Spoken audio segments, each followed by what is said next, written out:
Ukraine के शहर युवानों में मेडिकल की पढ़ाई कर रहे छात्र भरत बघेल सकुशल अपने घर वापस लौट आए हैं।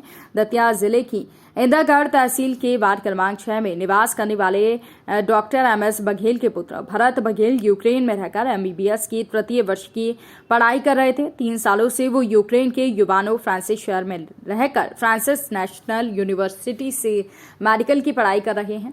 और भारत लौटे भरत बघेल ने कहा कि यूक्रेन में युद्ध के हालात पर बताया कि युवानो फ्रांसिस यूनिवर्सिटी राजधानी कीवी से 800 किलोमीटर दूर है। युद्ध होने से पूर्व उनकी पढ़ाई अच्छे से चल रही थी। उसके साथ युवानो फ्रांसिस यूनिवर्सिटी में भारतीय मूल के 2000 छात्र अध्ययन कर रहे हैं। रूस और यूक्रेन के मध्य युद्ध शुरू हुआ तो रूस की सेना ने युवानों के मिलिट्री एयर स्पेस को तबाह कर दिया। शहर में गोलीबारी भी की और इससे हम छात्र घबरा गए और हमें अपनी सुरक्षा की चिंता सताने लगी। हम अंदर से बेहद डरे हुए थे, लेकिन ईश्वर पर भरोसा था कि सकुशल लौट पाएंगे।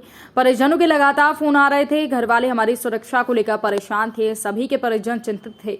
हम सभी छात्रों ने भारतीय दूतावास से संपर्क किया तो वहां से एडवाइजरी जारी की जाती रही, लेकिन कोई ठोस कदम नहीं उठाया। फिर हम साथियों ने एक महत्वपूर्ण कदम उठाते हुए अपनी ही रिस्क पर रोमानिया बॉर्डर पर हम पहुंचे और वहां से एयरलाइंस के माध्यम से भारत हमें लैंड करवा दिया गया। हम सभी लौटकर बेहद खुश हैं। ईश्वर का धन्यवाद ज्ञापित करते हुए भरत बघेल कह रहे हैं कि भारत सरकार को यूक्रेन में फंसे सभी भारतीय छात्रों को शीघ्रतापूर्वक लाने के जल्द कदम उठाने होंगे, अन्यथा देर होने पर युद्ध तेज हो सकता है। अपने साथी मेडिकल छात्र की युद्ध में मृत्यु हो जाने पर कहा कि मैं ईश्वर से प्रार्थना करता हूं कि सभी छात्र सुरक्षित घर लौट आएं।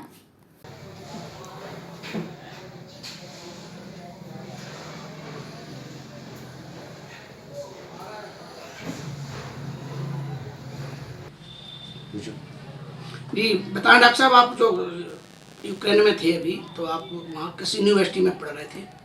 मैं इवानो फ्रैंकिस नेशनल मेडिकल यूनिवर्सिटी में पढ़ रहा था, जो कि पोलैंड बॉर्डर के पास है और कीव से काफ़ी दूर है, मतलब 800 किलोमीटर दूर है।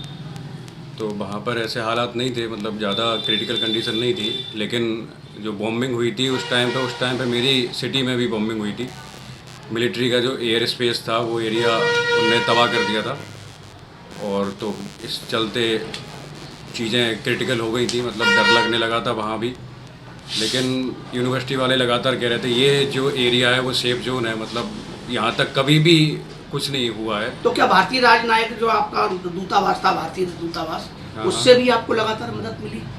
हाँ, उससे कॉन्ट्रैक्ट तो था उनसे, लेकिन वो तो एडवाइजरी ही करे जा रहे थे बस। तो आप इस बीच में कभी अंदर जो वहाँ, क्योंकि जब जहाँ भी युद्ध होता है तो भय तो रहता है, आप लोग छात्र हैं, तो आपके साथ लगभग भारतीय कितने छात्र थे जो पढ़ रहे थे? और आपके साथ मेरी ही यूनिवर्सिटी में कम से कम 1800 से 2000 बच्चे थे। तो क्या आप कभी बंकर या इधर उधर आपको शिफ्ट किया गया? नहीं, हमारी सिटी इतना मतलब क्रिटिकल कंडीशन में नहीं थी, जो ज़्यादा डेंजर जोन में नहीं थी। जैसे कीव हो गया, कीव में जो मेरे फ्रेंड्स हैं उनको बंकर में शिफ्ट करा गया। वहाँ खाने पीने की समस्या सब अभी ज़्यादा पैदा नहीं हो पाई थी? नहीं, जिस दिन उनने इन्वेड करना शुरू करा था, उनने हमला करना शुरू करा, उस दिन एकदम से अफरा तफरी मच गई। सारे जो लोकल लोग थे, फॉरेनर्स थे, वो एकदम से जो वहाँ के ग्रोसरी स्टोर्स थे वहाँ पे जाने लगे, सामान लाने लगे खाने के लिए। एटीएम्स वगैरह कुछ बंद थे, कुछ चालू थे। वहाँ से कैश विड्रॉल करने लगे, तो मतलब एकदम से रस हो गया था वहाँ पे। अच्छा, आपको इसमें लिया कैसे? आप आए किस माध्यम से? भारतीय जो आपको हवाई जहाज जो मिले, जो एयर इंडिया ने आपको लाई है, तो आपको शासन में उसका कितना बड़ा योगदान है उसमें? शासन का तो योगदान है मुझे रोमानिया बॉर्डर से यहाँ तक लाने का, और बकाया जो ट्रेवल करा है वो हमने खुद के रिस्क पे करा था। रोमानिया बॉर्डर तक हमने रोमानिया बॉर्डर भी क्रॉस करा था, वो अपने खुद के रिस्क पे करा था, क्योंकि वहाँ हमें एडवाइजरी मिली थी कि आप रोमानिया बॉर्डर मत जाइए अभी, क्योंकि वहाँ जो कंट्री साइड से बात हुई थी, उनने अभी ऑफिशियल ऐसा कोई अनाउंसमेंट नहीं करा था कि हम वीज़ा फ्री लोगों को ले रहे हैं। कैसा अब आप कैसा महसूस कर रहे हैं? जब वहाँ थे कैसा महसूस कर रहे थे, और जब आप घर आ गए, आपने अपने माता पिता परिवार को देखा, तो कितना वहाँ और यहाँ में क्या महसूस हो रहा है आपको? मैं बहुत फ्री फील कर रहा हूँ, तो अच्छा लग रहा है मुझे। वहाँ पे हमेशा यही लगता था कि मतलब कीव से कभी भी यहाँ आ सकता है कुछ भी, क्योंकि जब इन्वेड कर रहा है, हमला कर रहा है, तो फिर तो कंट्री आप वाइज। कब आ गए थे दिल्ली एयरपोर्ट पे? मैं 25 को शाम को वहाँ से निकला था अपनी सिटी से, तो शाम को हम 10-11 बजे तक बॉर्डर पे पहुँचे, आपके साथ रोमानिया लगभग बॉर्डर। कितने लोग आए हम जो हमारा उस ग्रुप प्लेन था, में? जी। नहीं, जो हमारा ग्रुप था जहाँ से हम अपनी सिटी से बॉर्डर तक चले, तो हम 70-80 लोग थे। 2 बसेस हमने अरेंज करी, तो उसके थ्रू हम बॉर्डर तक आए। बॉर्डर से हमें 10-12 घंटे लगे क्रॉस करने में, चेक इन करने में। रोमानिया हम पहुँचे।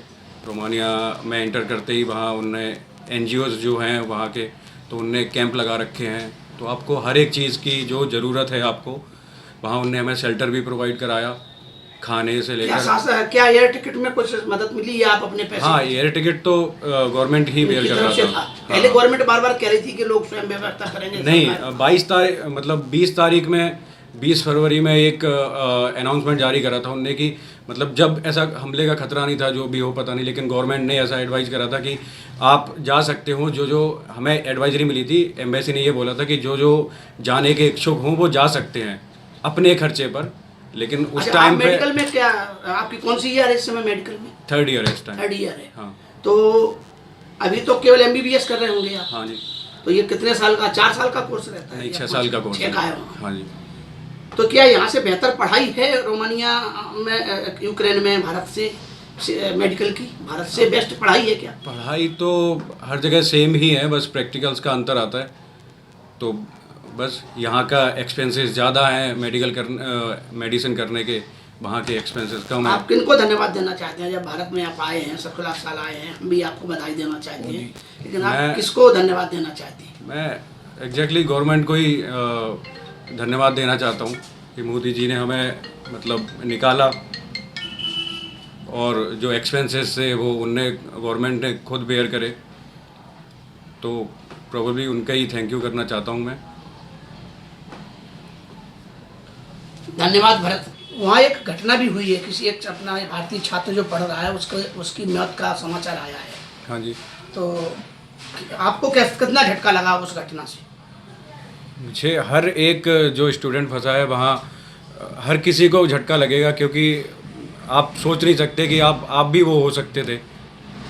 क्योंकि वो खार्किव में रहता था एक्चुअली, वो जहाँ ज़्यादा ही डेंजर जोन है। आज जैसे रसिया ने वो जो मिसाइल छोड़ी है, उसकी शायद, मुझे जहाँ तक पता है, उसकी शायद फायरिंग में डेथ हुई है।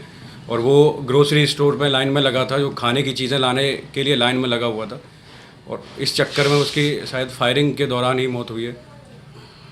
धन्यवाद डॉक्टर भरत बघेल साहब, और मैं आपको बहुत बहुत शुभकामनाएं भी देता हूं अपने चैनल के माध्यम से, और आशा करता हूं कि आप भारत का नाम यूक्रेन में भी रोशन करेंगे। जब आप डिग्री लेकर आएंगे तो यहाँ जनता की सेवा भी करेंगे। धन्यवाद। आपके छात्र वहाँ अभी और होंगे कितना करते थे, तो ये बोलते रहते थे कि यहाँ कोई दिक्कत नहीं है, और हमारी हर तरह चिंता बढ़ती रहती थी। मैं अब अपने यहाँ के भारतीय गवर्नमेंट को, खासकर मोदी जी को मैं बहुत धन्यवाद दूंगा कि उन्होंने बहुत प्रयासों के द्वारा, माने हज़ारों किलोमीटर दूर से हमारे इस पुत्र को लेके आए। और मैं एक बात और कहना चाहता हूँ कि वहाँ हमारे जैसे लड़के, हमारे और बंधुओं के लड़के फंसे हुए हैं, अदर दूसरे मैंने स्टेटों के लड़के भी फंसे हुए हैं, जो हमारे इस बालक के मित्र थे। उनमें भी मोदी से ये अनुरोध करना चाहता हूँ, मैं उनसे बार बार यही कहना चाहता हूँ कि भैया उनको भाई कम से कम उनको सुविधाएँ दें, उनको निकालें। वो बेचारे वहाँ 5-5 दिन 6-6 दिन से भूखों मर रहे हैं। ये मैंने इस लड़के से पूछा तो उसने पूरी सारी चीज़ें बयां की, और मैं बहुत अत्यंत खुशी हूँ, अत्यंत प्रसन्न हूँ कि मन ऐसे कार्य हमारे यहाँ की गवर्नमेंट कर रही है, जो आगामी भविष्य के लिए, हमारे बच्चों के लिए बहुत प्रेरणादायी हैं।